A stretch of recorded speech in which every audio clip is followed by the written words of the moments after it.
Punch it!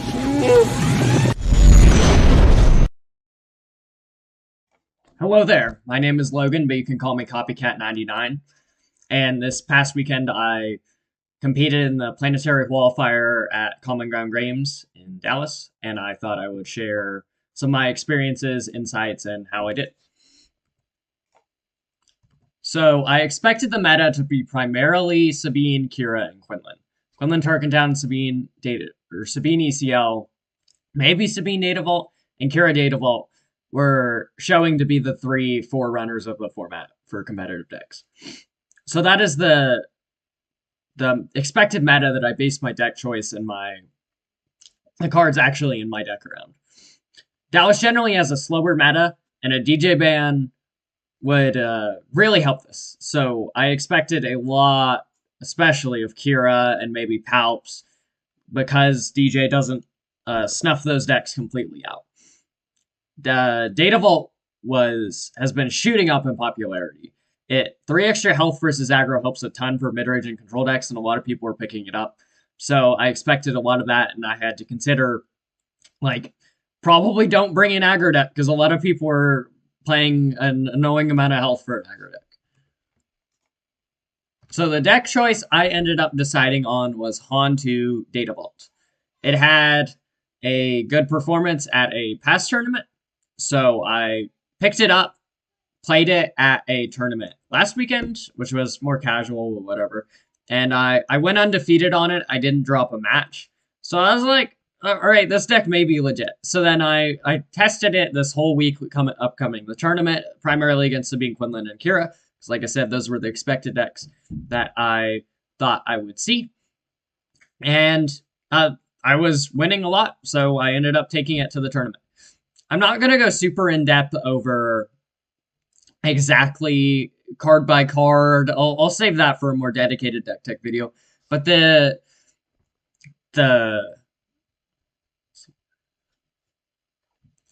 cards that overperformed during the tournament were Jump to Lightspeed Millennium Falcon. The line of Hanan Jump to Lightspeed Millennium Falcon on 2, so it becomes a 3-2. And then turn 2, you Hanan Poe. He becomes a 3-1 on the ground. You make an X-Wing, and then you can attach him to the ready Jump to Lightspeed Falcon. So, and then he loses the damage, obviously. So the Falcon becomes a ready 6-5 on turn 2 that you can just start bashing your opponent with. And like that applies so much pressure. And a thing I really like about this deck is the early game plays a lot of the really good aggressively statted units like Falcon, like Battlefield Marine, like Castian, that Sabine plays. So you can apply a lot of pressure and force your opponent to start answering your dudes, but then you still get to pivot into this insane late game of like, I play Home 1 and Resurrect Poe, or I play Crate Dragons and Reinforcement Walkers, like stuff like that. So it makes it really hard for your opponent to answer all axes of the deck. And that was something I really realized as I was playing through these games in the tournament. Sideboard-wise, Fel was great all day.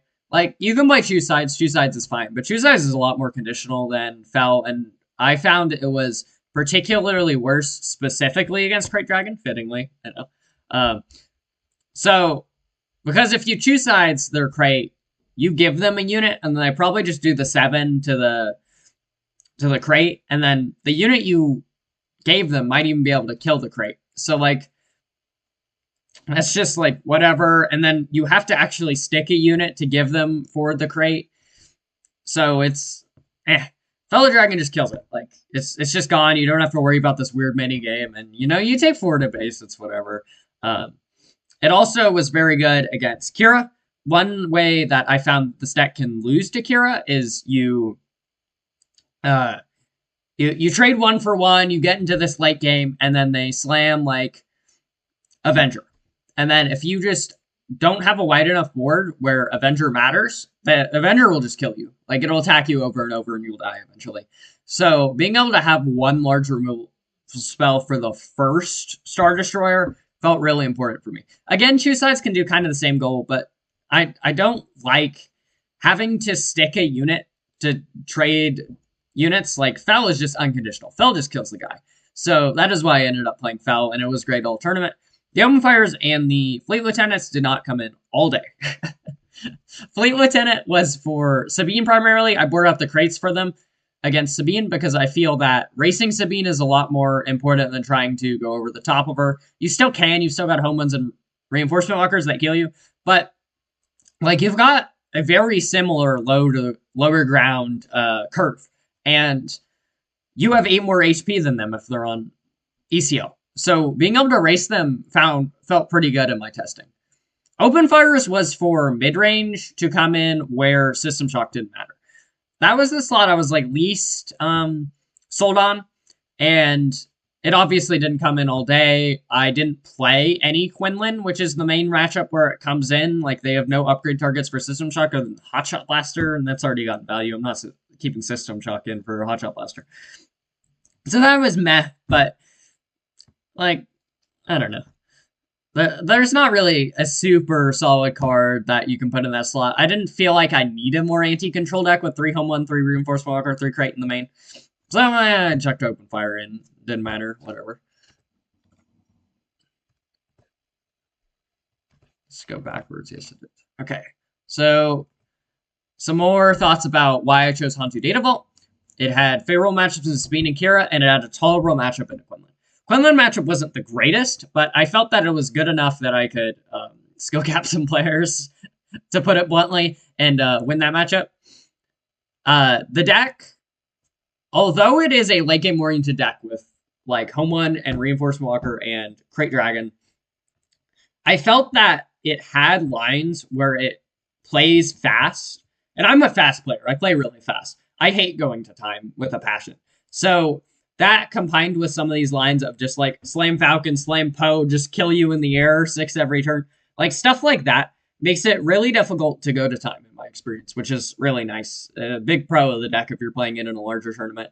And then the third thing was, I think for the most part, Data Vault decks are overrated. I think the loss in consistency is a lot bigger than people realize. Kira Data Vault, for example. I hate Kira Data Vault. Because although the 3 HP really helps versus aggro, decreasing your consistency of finding Overwhelming Barrage, Ramp, or Super Laser Blast, these 3 in particular are really important, and they don't have too much redundancy in the deck. So losing consistency in finding those cards really hurts, and sometimes you just lose games because you can't find your first Super Laser Blast because you're playing 60 cards. Like, I dislike that. Now, with Han 2, I feel like Data Vault is absolutely the correct call. Because Han 2, the deck has so much redundancy. Like, especially on turn 1 plays. You're on 3 Battlefield, or I'm on 3 Battlefield Marine, which is 2 cost 3/3. 3 Castian, which you can Han in to make it a 2 cost 3/3. 3 Millennium Falcon, which is a 2 cost 3/2 with Han. 3 Red 5, which is 2 cost 3/2 with Han. So that is already just like all your turn 1 plays that you have 6 slots that are redundant with each other. And then Mon Mothma is really good in the deck, which digs through your deck, which helps with Data Vault, finding particular tech pieces like Cham. And like, you just have good things at all points of the curve. Like, Poe on 4 resources, or Cham on 4 resources, or Bright Up on 4 resources. All those are decent. Poe on 5 resources, or Han and a Hammerhead is good. Like, stuff like that. So the Han 2 just turns every card in your hand into a modal card that makes it really difficult to brick turns, even with Data Vault reducing your consistency. And then you get 3 HP. So that felt really great to me over the tournament. I think Han 2 is the best Data Vault deck right now. And if you really just want to play a Data Vault deck, I would definitely recommend Han 2. It feels really good. So my Swiss matchups, round 1, I played a Han 2 green, and I went 2-1. I feel pretty confident in the Han 1 green matchup on Han 2 Data Vault. They have a really hard time answering crates and home 1s. So if you can just get to that point without them playing like 3 7s, you're usually in good shape. The one matchup, the one game I lost in this match, he managed to have a flip turn where I didn't like have a way to pin Han or even just kill him. I think it was really awkward. It was a little bit of an awkward draw on my end. And he got 7. I think he U-winged into 7 cost Han. And then I didn't have a clean answer to that. So that kind of started taking over the board. and then he played Emphy's Nest next turn, and I just like I didn't have any answers for both of these 7s, so he just like he completely took over the board. There's nothing I could really do. I managed to stick a crate at one point, but it was like, okay, I send my Emphy's into it, and I send my Han into it, and then I continue to kill you. So it is a losable matchup, but I think overall, like, you can play Poe on 4 resources, and that just pins their Han immediately. Like, they have to commit resources to killing the Poe before they can even flip, which means they aren't playing a 7. And Cham is a monster against this deck, both for 3 and 4 resources. Like, if they ever Han ability, you just Cham and you get perma ramp. It's so gross. And Mon Mothma helps you find your Cham. So, like, overall, I do think it is a very favorable matchup, and I'm pretty comfortable with it. Round 2, I played a really great local player on Ray Data Vault, and we ended up drawing. I know I said this deck plays fast and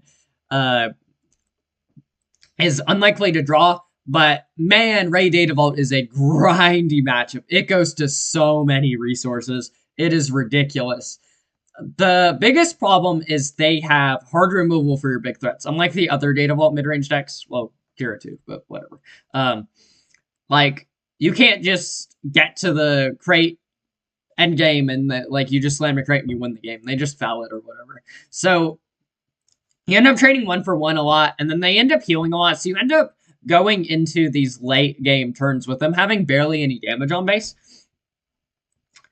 Despite this, I think this matchup is pretty winnable from the Hantu side. First off, Mace Windu is like the most insane card in the game against them. I think it was game 2 where I played Mace and it just killed like 4 dudes. It killed like 4 1/4s. I think it killed a regional governor, an Akbar, an R2, and something else. And stood up and hit him for 5. So like you have really powerful cards in the matchup. And their win condition is very slow. Like, they're such a slow value oriented deck that if you can win game 1 and then drag game 2 out, it's very unlikely that they will kill you before you go to a 3rd game. Unfortunately, that is what happened and we drew, but that's whatever. I respect the player and I was fine with it, even though an early draw really kind of destroys your tiebreakers, which sucked, but whatever. And then round 3, I lost 0-2 to Boss Data Vault. This was like the only bad matchup in the field, other than like Palpatine. But I didn't expect Palpatine to do well. Like, it feels so bad from the Hantu side. It feels like they are doing the same thing as you, but they are doing it everything better at every point in the curve. Like, I think both games he managed to get 2 super laser techs on board, either through Quarry or Naturally Drawing Bow, both. So he ramped twice, and then he played Vader. I think game 1 he played Vader into Maul, into Crate, and then pre-board I have no answer to Crate, so I just die, which is annoying. And since he ramped, I can't slam Crate first, which is usually the way you win the Crate wars, which is annoying. And then game 2, he again had double super laser tech into Vader, into Devastator, I think. Jump to Lightspeed Devastator. Into Spark Rebellion Devastator. And it's like, I'm down 2 resources from you, and you're just slamming these giant ships I can't really answer, so yeah, I kind of fell over. OB is, like, insane versus us, too. We damage our units, so it's very easier for an OB to just sweep the board. So, yeah, this matchup is awful. Like, this is really the one matchup that I really hate on Hantu Data Vault in this current meta. But thankfully, it's more of a fringe deck, and I still think even with Data Vault, I think it's unlikely that it's really good into Sabine or Kira. So it has hard control problems too, especially with 60 cards making it harder to find Relentless. So I'm not too worried about it overall. And then the last 3 rounds of the tournament, I played 3 Kira Data Vaults in a row. Like, my meta call was absolutely correct. There was a ton of this deck at the tournament, especially at top tables. But I went 2-0 versus Kira Data Vault in round 4. 2-1 against Kira Data Vault in round 5. Shout out to that opponent for taking a game off me because they played amazingly, and it's really a tough matchup for Kira. You have to draw pretty well. And then round 7, I 2-0'd another Kira Data Vault. So the deck is obviously very good versus Kira Data Vault. I'm very confident in that matchup. it's really difficult for them to answer how wide you can go. Like, generally, it's going late. You're going late. You're probably playing crates and home ones. So they go to blast, and then you can... So if we're on 8 resources, if we have matched them, assuming we like got off a cham to match the ramp, you can haunt in home 1 for 7, put 2 damage on it, and then you've got 1 resource left. You can spend that resource to put Poe from your discard pile into play, the Jump to Lightspeed Poe, who is a 3/3, and then you make an X-Wing. So your opponent just board wiped, and then you've got 3 dudes in play again for 8 resources. And home 1 obviously is giving you roll for restore, but that doesn't matter that much against Kira. And then you can follow that up with the Crate Dragon. Like, it's just, like, there's not a lot they can do unless they're chaining together Super Laser Blast to answer that kind of rebuild efficiency. So that's like the primary way you beat Kira, and it works. Like, I beat 3 Kiras in a row. It was really sweet. Just destroying 3 Kiras.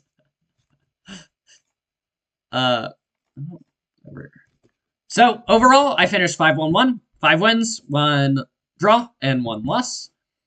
And because the universe hates me, my tiebreakers were terrible. It felt like every round, the opponent I just beat plays one of the opponents I have also beat, which really hurts your match win percentage, because no matter what, one of them is doing worse because one of them has to lose. So like all of my opponents played each other, and then that caused their match win percentage to go down for me, and it was just awful. So we made a crazy run. We got 5-1-1. I'm very proud of my performance, but my breakers were not good enough to slip into top cut. Conclusions from the tournament.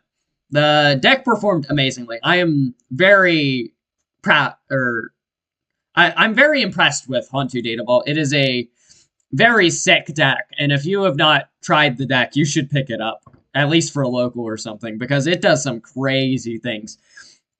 And it feels like it has game into most decks in the meta. Still very disappointed I didn't get a slip into top cut.